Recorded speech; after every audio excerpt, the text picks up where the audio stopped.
Iginiit ni ACT Teachers Party List Representative Franz Castro na dapat ring imbitahan sa pagdinig ng Senado si Vice President Sara Duterte upang sagutin ang mga alegasyon kaugnay sa umano'y pagtanggap nito ng bag ng mga baril mula kay Apollo Kibuloy. Ayon kay Representative Castro, dapat na humarap sa Senado si VP Sara at sagutin ang mga paratang upang malinawan ang issue. Nauna nang inihayag ng isang witness na sa pagdinig ng Senado ang umano'y pagtanggap nila dating Pangulong Rodrigo Duterte at Vice President Sara Duterte ng bag na sinasabing naglalaman ng mga baril mula kay Kibuloy.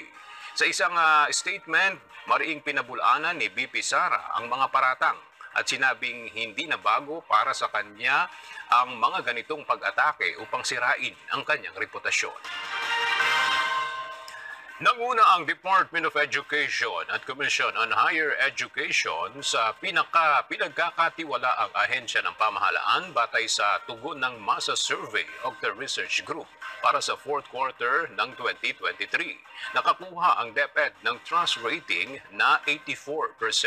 Pumangalawa ang CHED na may 83%. Pangatlo ang Department of Social Welfare and Development o DSWD na may 82%. Pang-apat ang Department of Health na 80%. At panglima, ang Department of Public Works and Highways na 75%. Isinagawa ang nationwide survey noong December 10 to 14, 2023 sa 1,200 respondents na may edad 18 pataas. Ibinigay o inaward na ng Commission on Elections o COMELEC ang multi-billion pesos na kontrata sa South Korean firm na Miro para sa 2025 Automated Election System. Narito ang report ni Dante Amento.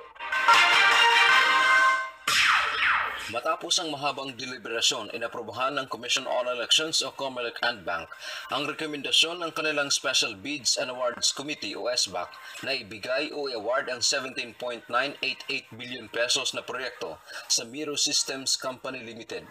Kasama sa proyektong ito ang pagrenta ng 110,000 automated counting machines, ballot boxes, laptops at iba pang peripherals para sa 2025 national and local elections.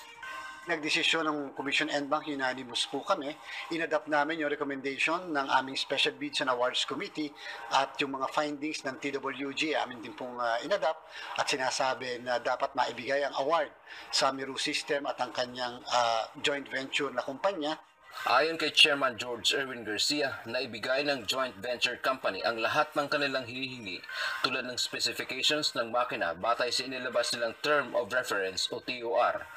Ang Miro ay isang South Korean firm at nag-iisa o lone bidder para sa multi-billion pesos na kontrata. Nagulat kami talaga sapagkat hindi namin ine-expect na yung lahat ng ni-require namin o ni-request namin sa amin pong wish list sa terms of reference na nilabas namin nung nakaraang taon pa ay eksakto po nakuha nitong Miro base sa kung ano yung wish list po namin. Ibig sabihin, hindi po ang komisyon na nag-adjust doon sa kung ano yung makina nila. Dagdag pa ni Garcia, inaasahang maglalabas sila ng Notice of Award sa Miro na susundan ng contract negotiation para sa aktual na pag-execute sa proyekto. Kabilang na rito ang mass production ng automated counting machines na tatagal umano ng 6 na buwan o bago ang paghahain ng Certificates of Candidacy sa September o October 2024. Tiniyak ng COMELEC na babantayan nila ang full compliance ng Miro sa kontrata. Siyempre po bago itong mga makina at talaga i-demand natin na bago sapagkat imo-monitor natin kung kinakailangan magpapunta tayo ng tao kung siya na sa South Korea nila gagawin. Samantala, nagpasalamat ang Miro sa naging desisyon ng COMELEC. Tiniyak ng kumpanya ang pagpapatunay sa magandang kalidad ng kanilang mga makina at proseso ng paggawa nito habang binabantayan ng komisyon ang mass production alinsunod sa specifications at pangangailangang itinakda ng poll body. Dante Amento, UNTV. Yeah!